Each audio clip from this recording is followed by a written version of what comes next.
Hey, welcome back. It's Olivia. So today I'm going to show you how I make my really collagen-rich bone broth in a slow cooker. So if you're interested in learning my process, what goes into it, my little tips and tricks, stick around. This is what it comes out looking like. A really almost jelly-like substance that I melt every morning and drink to give me a really healthy hair, collagen-rich skin. So stick around and don't forget to like and subscribe and let me know what you want to see from me soon. I have a selection of bones here. I typically use beef, chicken, and pork bones when I make bone broth. The most important thing you want to look for when you're shopping for bones at either your local grocery store, if you have a local butcher, or even at your local Asian supermarket are bones that are rich in connective tissue and bone marrow. This is typically what I use. I'll show you. I have chicken feet. These are really rich in connective tissue because there's all these little joints and knuckles in here. I also have pig feet, pork feet. This also might be labeled as trotters at your butcher. That's what you could ask for. Kind of the same thing with the chicken feet. These are what make the bone broth really gelatinous and jelly-like. They're so rich in that collagen because of all the little tiny bones and joints in here. So these two are a must. You know, you could just have one. I've made it just with chicken feet before. I've made it just with pork feet, but today I have both, so I'm going to use both. And then I also like to have beef bones. For me, this is really what enriches the flavor of the bone broth. And you also, do get some great fat from the beef. So I have this really wonderful organic butcher in my neighborhood I can walk to. It's amazing. And in their little freezer section, they have bags just of beef bones. This bag's just labeled marrow bones. I've also seen it labeled as beef soup bones. It's so handy. I just keep it in my freezer and take out one or two when I need it. So today, what I'm using for beef bones, I think these are shank bones. They have quite a bit of bone marrow and some meat, which is great because that's going to add flavor to the broth. I have two of them. And then also out of my marrow bag,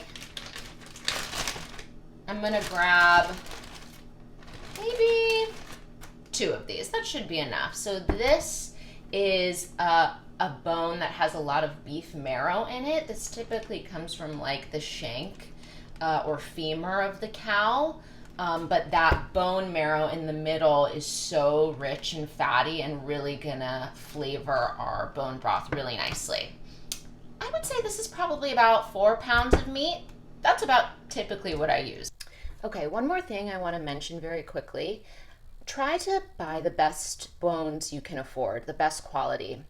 I opt for grass-fed beef bones, pasture-raised pork, and free-range chicken. And in that local market I shop at, these are all from a local organic farm.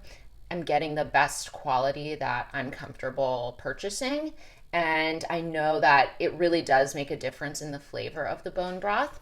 But if this is your first time making it, and this is what I did my first time, I just went to a regular grocery store and a local Asian market as well and bought the least expensive that I could find because I didn't know what I was doing. I didn't want to invest, quite a bit of money making it in case it turned out bad.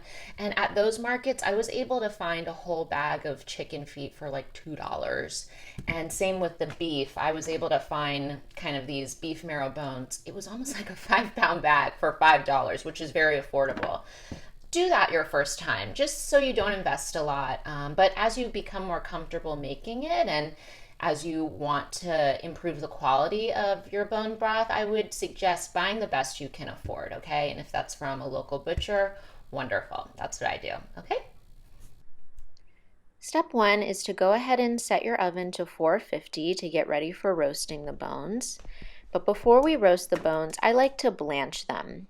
So I'm just placing all of my bones in a heavy bottom pot I'm going to blanch them for about 10 to 15 minutes. This will remove any impurities, any blood, any scum that rises to the top. So I just fill it with cold water, set it to high. After about 10 to 15 minutes, it will be at a simmer, and you'll start to see something like this. Some scum rises to the top, any blood, and I just like to go ahead and remove this. This will make sure that our end result, our end broth, will be nice and clear, it won't be cloudy, and it's just a little more appetizing. So after blanching the bones, I just place them on a baking dish, drizzle the bones with extra virgin olive oil. This helps to prevent them from sticking to the pan, but it also adds a nice flavor. And then I'm going to stick the bones in a 450-degree oven to roast them and really start to develop that rich flavor for about 30 minutes.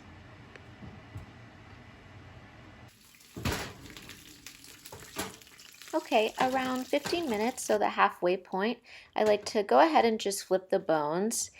Here you can see how we're really starting to develop some color on the bones. That's what gives it a nice rich flavor. So I stick it back in for another 15 minutes to continue roasting. After about 30 minutes, you should have nice brown caramelized bones. You really want to see that dark color. Don't be afraid that it looks like it's burnt. That dark color is really, like I said, what enriches the flavor. This looks perfect.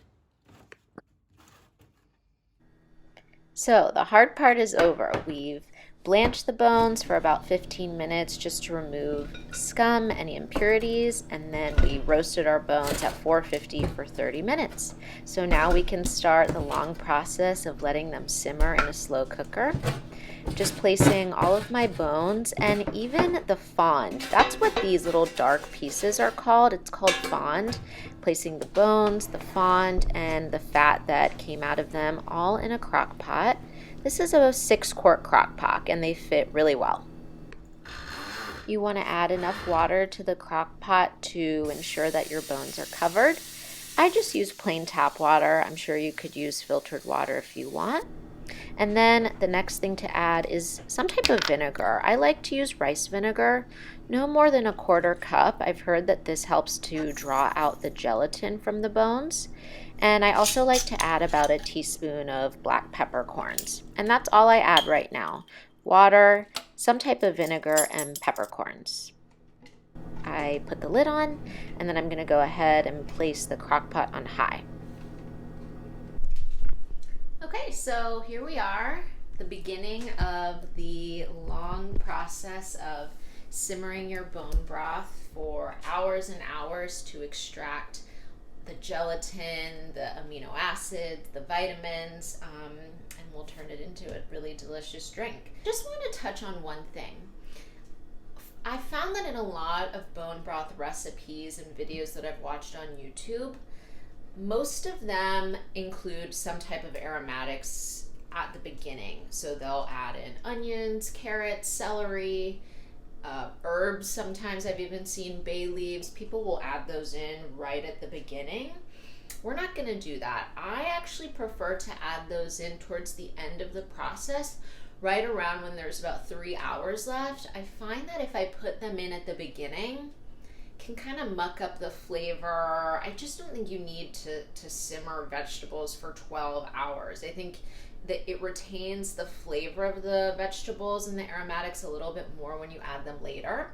So like you saw, all I added to start was just black peppercorns and rice vinegar. In almost every recipe I've seen, they suggest adding some form of acid, whether that be some type of vinegar. I've seen people add like fortified wines to help extract the gelatin from the bones. So that's what I do. It seems to work pretty well, so I'm going to stick to it.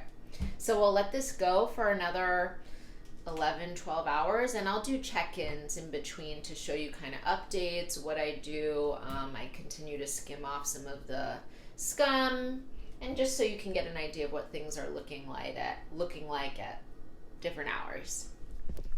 Okay, I just want to give a quick update. It's been about 3 hours. Now at 3 hours, it's kind of right at the perfect pace of a simmer. I'll show you. Bubbling just a little bit on the surface, but not fully boiling. I don't want it to boil fully. So now that it's at a great simmer, I actually have turned it to low. So I have 9 hours to go. We'll keep it on low. I'll do another check-in to see how things are going. Okay, I just wanted to give you a look at what it looks like now with 5 hours left to go.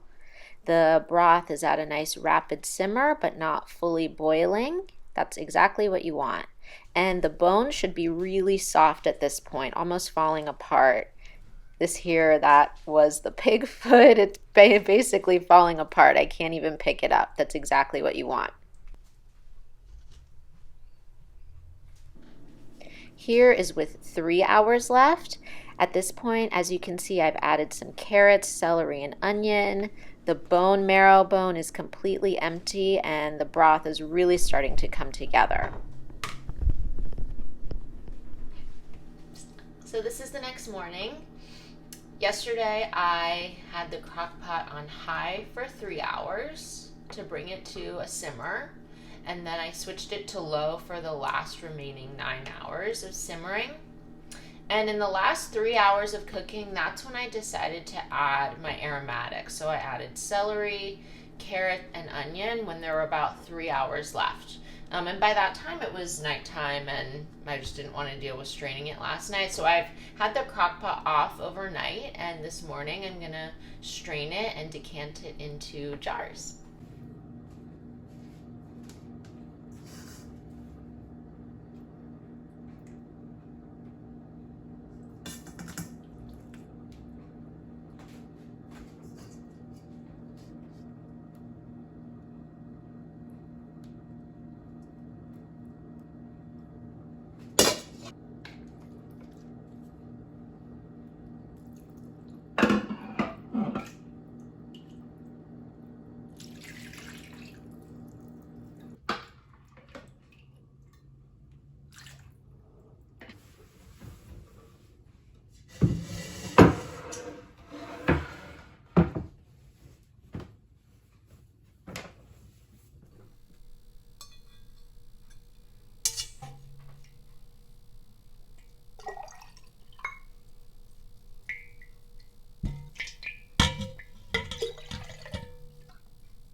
Okay, so the bone broth has been chilling in the fridge for a couple hours. I think this batch turned out really well. I think it's nice and gelatinous, so let's take a look.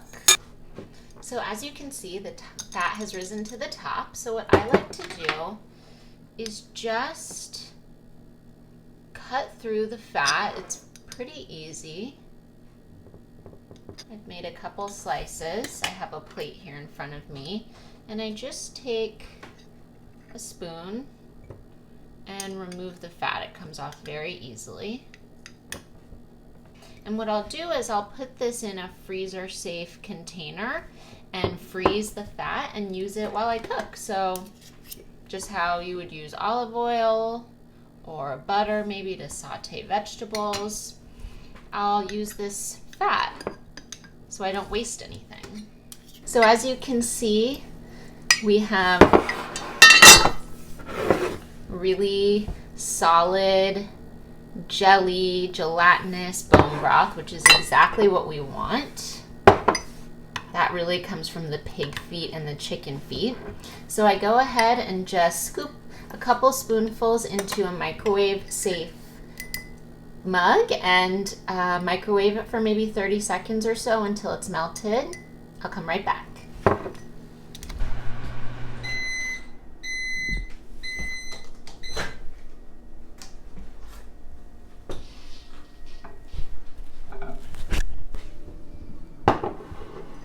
Okay, so we went from this jelly-like substance, and when we melt it, it just melts back into a broth.